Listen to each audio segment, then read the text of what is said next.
Here's what's coming up on the program. Taiwan says tensions between it and China are at their worst in 40 years.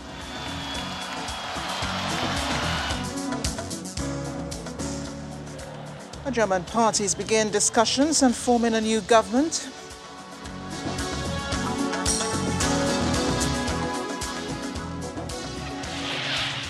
Plus, EU leaders discuss accession to membership for 6 Western Balkan states.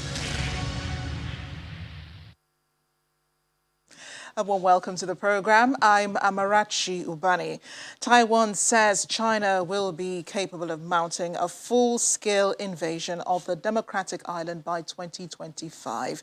Defense Minister Chiu Kuang-cheng says tensions have hit a new high between Taipei and Beijing, which claims the democratic island as its own territory, and Chinese military aircraft have repeatedly flown through Taiwan's air defense identification zone. Over a 4-day period, beginning last Friday, Taiwan reported close to 150 Chinese Air Force aircraft entering its air defense zone, part of a pattern of what Taipei calls Beijing's continued harassment of the island. Now, asked by a lawmaker on the current military tensions between China in the parliament, Defense Minister Chiu Kuang-cheng said the situation is the most serious in more than 40 years since he joined the military, adding there was a risk of misfire across the sensitive Taiwan Strait. China says Taiwan should be taken by force if necessary. Taiwan says it is an independent country and will defend its freedoms and democracy, blaming China for the tensions. Well, days before Taiwan made the complaint against China, a country's Air Force published a video on Saturday showing fighter jets taking off and Air Force personnel going through drills. Some heavy artillery are also shown off. This comes as China, over the past 4 days, according to Taiwan, flew at least 150 Chinese Air Force aircrafts into its defense zone. A part of what it says is continued harassment of the island. Well, the claims by Taiwan about China invading its airspace says it is based on the fact that China believes that Taiwan is its territory and should be taken by force. Taiwan insists it remains an independent country and will defend its freedom and democracy. Meanwhile, U.S. National Security Advisor Jake Sullivan and China's top diplomat Yang Jiechi today began talks in Switzerland in a bid to improve communication despite a deepening strategic rivalry and tensions over hotspots, including Taiwan. A source close to the Zurich talks said the closed-door meeting is underway at an airport hotel in the Swiss city where Chinese and Western journalists gathered. The White House said in a statement that the meeting follows up on President Joe Biden's September 9 call with Chinese President Xi Jinping as they continue to seek to responsibly manage the competition between the United States and the People's Republic of China. That call ended a nearly 7-month gap in direct communications between the leaders, and they discussed the need to ensure that competition between the two, with relations sinking to their lowest levels in decades, does not veer into conflict. We have joining us Foreign Affairs analyst Calvin Dark here in Washington. Calvin, great to see you as always. And we're hearing these statements from the two countries. First of all, Taiwan making, there's allegations against China about a possible invasion. What do you think? Well, I think what's happening is China they're seeing exactly how far they can go. Because this isn't only about Taiwan. This is about the U.S.-China relationship and the post-Trump era. And we can see in several places around the world, the U.S. and China are testing each other, be it in Australia, be it, in this case, in Taiwan. So I think that that's majorly behind what's going on because China wants to see how far it can go. Indeed. China looking as to how far it can go. But for Taiwan, it is no match, no matter the number of allies it has behind it against China. But the possibility of it all, Calvin, the possibility of China actually invading Taiwan, because China believes that it does have the right to invade. It believes it has the right to take over Taiwan at the moment. It says Taiwan should be taken by force if necessary. You think China will make good on that promise or that threat?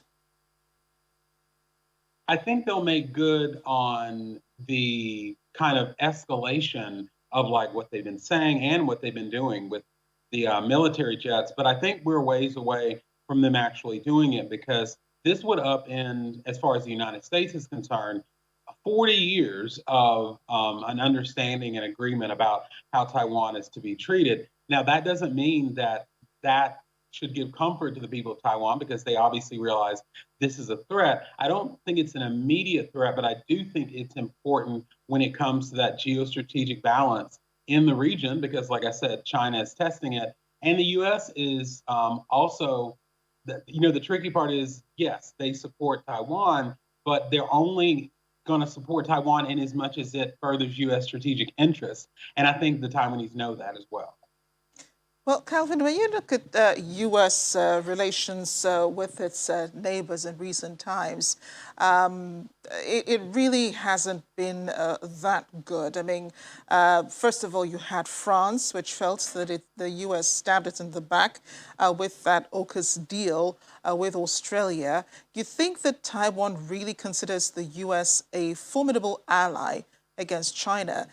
The U.S. Defense Secretary was just in Zurich today holding talks with China. So I don't know. What are your thoughts on this generally? Well, I think that they do consider the U.S. an ally and an ally that would, unless something unexpected happens, continue the status quo, I think is the way Biden referred to it. But what you say is important, that they realize that it's not as sure as it used to be, that the United States is going to do what's strategically important. And given the fact that there are many other issues between the U.S. and China, I know that they must be thinking, this is what I thought when I first saw it, that if changing that policy towards Taiwan is something that the United States is willing to give up in their negotiations with China on a host of other things, I don't think that's a far-fetched idea to say that they would. And that's got to really, really scare Taiwan. So I think they realize the U.S. is an ally, but they also realize that that could change quickly depending on other things that are going on between the U.S. and China. Right, and we have seen China in operation before. We've seen examples of what China can do. Hong Kong is a good example. The Chinese government didn't have to send troops into Hong Kong, but through the Hong Kong regional government did influence, Hong Kong's quest, the people's quest for autonomy. And now for Taiwan, which has declared itself independent. You think China is only biding its time before, the same fate befalls Taiwan as has fallen on Hong Kong?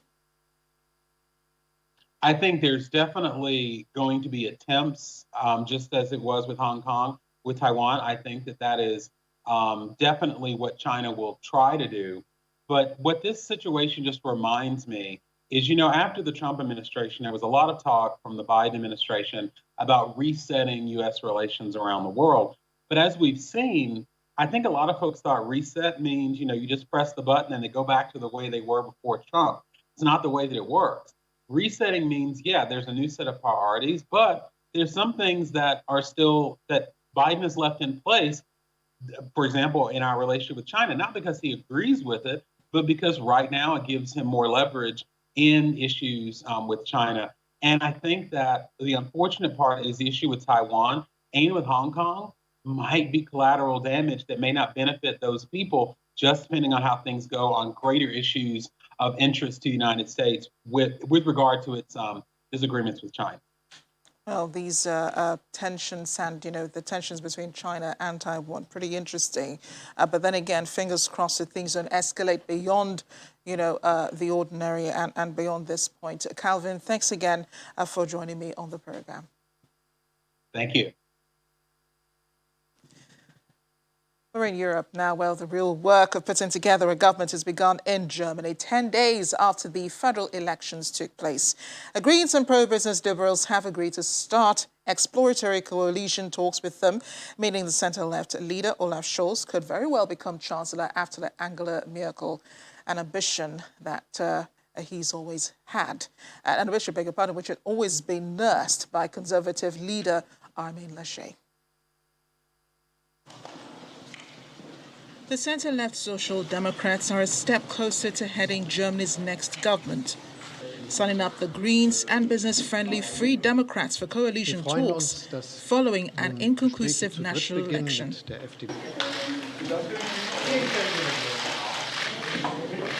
The September 26 federal ballot, in which no party won an overall majority, and the SPD narrowly relegated outgoing Chancellor Angela Merkel's Conservatives into second place, has kicked off a round of horse trading.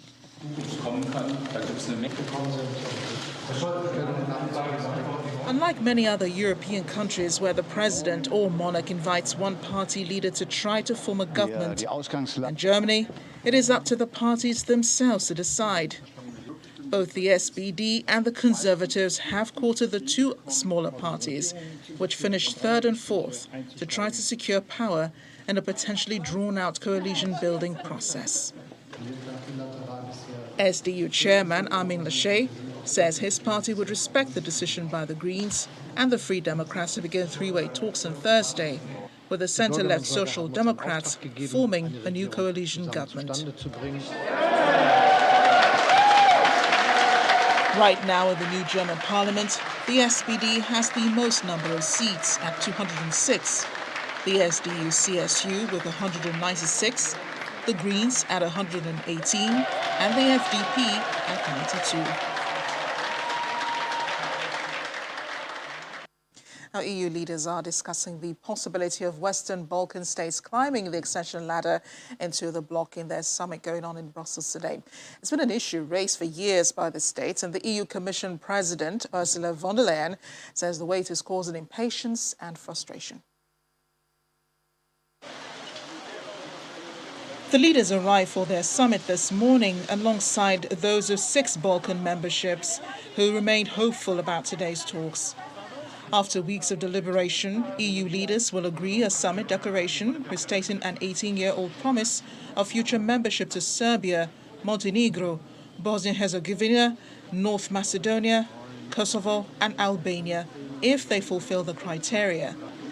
But with the enlargement process blocked by various disputes both in Brussels and in the region, many in the Balkans feel the EU declaration is an empty statement.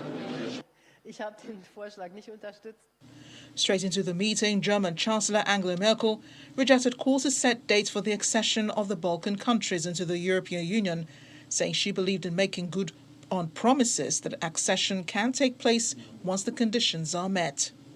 She said a deadline would put the EU under pressure, no matter if Western Balkans fulfill the conditions set out by the 27-nation bloc or not. EU Commission President Ursula von der Leyen sided with the Western Balkan states, saying the bloc was not complete without them. First of all, the Western Balkan is part of the same Europe as the European Union. We share the same history, we share the same interests, the same values, and I'm deeply convinced also the same destiny. And the European Union is not complete without the Western Balkans. So my Commission will continue to do its utmost to advance the enlargement process and the region's EU integration. We want the Western Balkans in the European Union. There cannot be any doubt that our goal is enlargement. French President Emmanuel Macron said he believed the Balkans are on a path towards the European Union and must be shown that they are the heart of Europe, deserving of investment, trade and eventual membership. Northern countries such as Denmark, France and the Netherlands fear a repeat of the rushed accession of Romania and Bulgaria in 2007 and the poorly managed migration of Eastern European workers to Britain that turned many Britons against the EU. Bulgaria is against North Macedonia, already a NATO member, joining because of a language dispute. The EU is by far the biggest foreign investor and trade partner of the CIS countries that emerged from the breakup of Yugoslavia and the ethnic wars of the 1990s.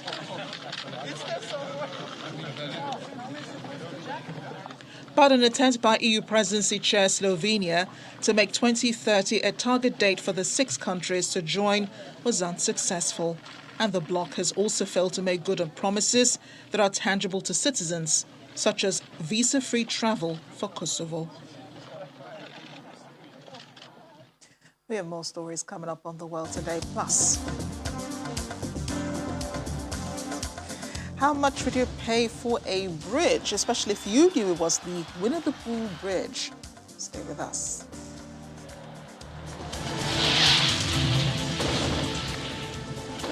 Welcome back from the world of medicine. Is this cheery news for those who've been looking forward to the production of a malaria vaccine to tackle the scourge? The breakthrough has now been achieved as the first ever malaria medicine, expected to be rolled out following its approval by the World Health Organization.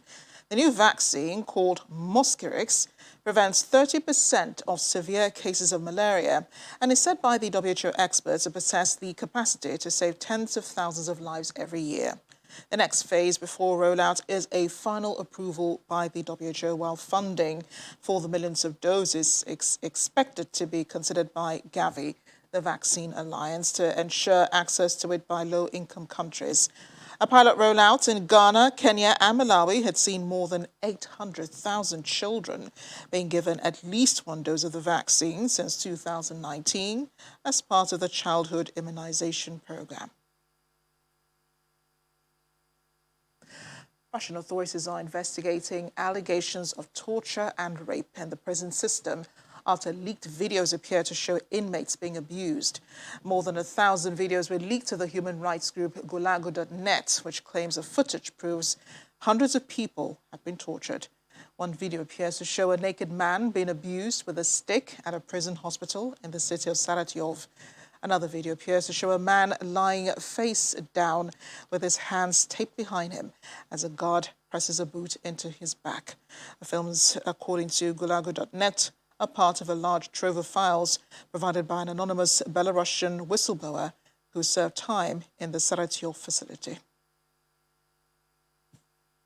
A sandstorm that lasted 20 minutes has caused significant damage to houses in the town of Catanduva in Sao Paulo, Brazil. Sandstorms are also blanketed other cities and towns, causing the sky to turn different shades of orange and brown.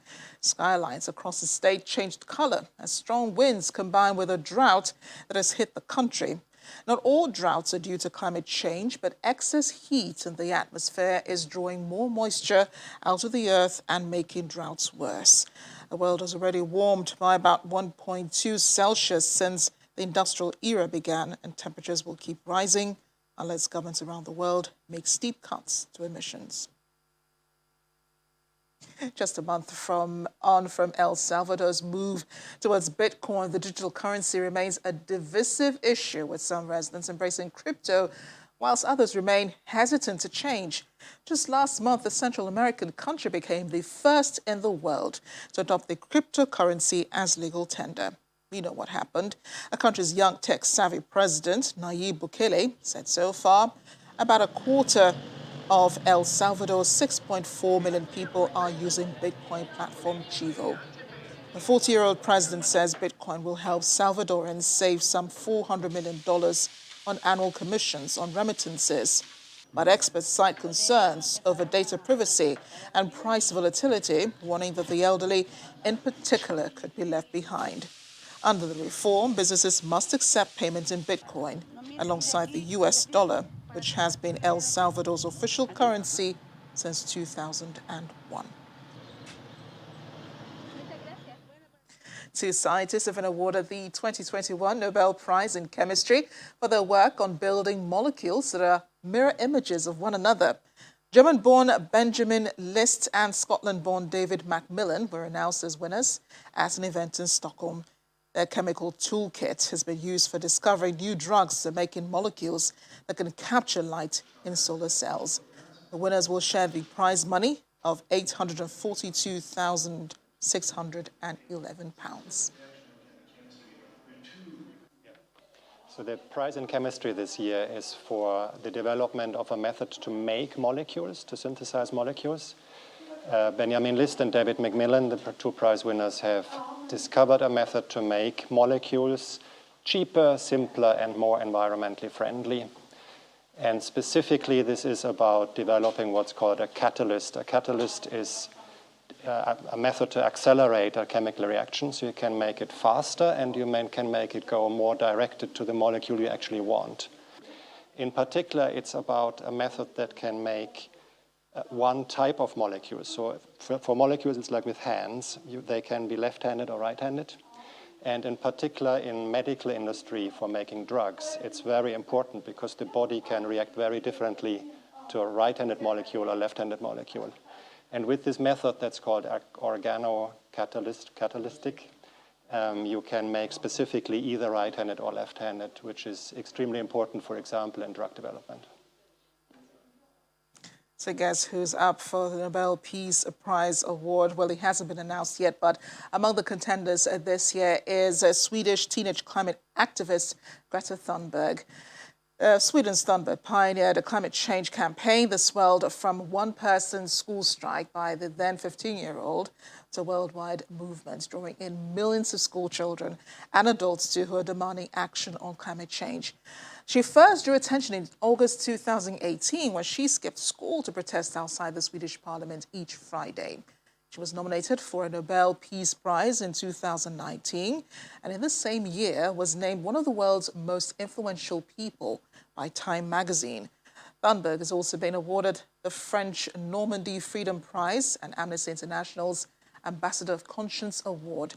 In less than a year since starting the Fridays for Future campaign, she's addressed the European Parliament, met Pope Francis, and addressed the UK's House of Commons.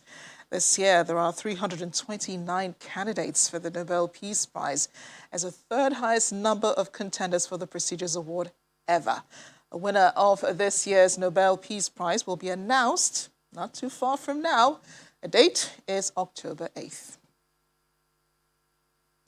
Well, we did mention the Pope in this last story, but Pope Francis has been holding silent prayers for victims of sexual abuse alongside 4 French bishops who were visiting Rome. It comes a day after a major investigation revealed the French clergy had abused more than 200 children over 70 years.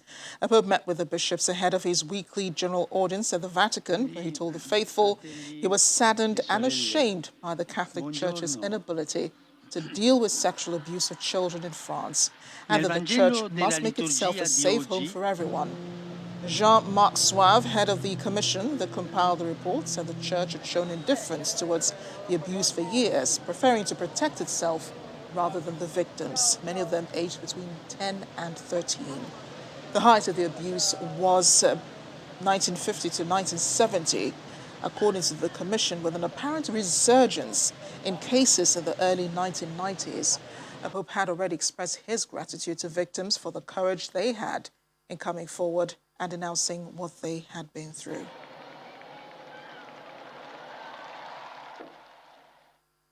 Finally on the program, an old bridge which inspired Winnie the Pooh author A.A. Milne and was depicted in his much-loved children's stories about the honey-loving bear is being sold at auction with a price estimate of up to around $80,000. Originally known as a Posing Ford Bridge, it was built in 1907 in Ashdown Forest in Kent, southern England, as a river crossing. Summers Place Auctions said on their website that Christopher Robin played on it as a child in the 1920s with his father, the author A.A. Milne, inventing the game of Pooh sticks, which provided the inspiration for the subsequent books. It was first mentioned in the house at Pooh Corner, describing how Pooh accidentally drops a pine cone into a river from a bridge, and after watching how it appeared on the other side of the bridge, devises the rules for Pooh sticks.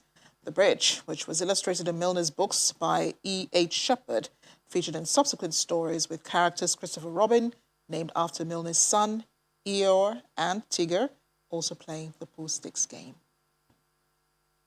And that goes way back into our childhood. Thanks for watching. I'm Amarachi Ubani.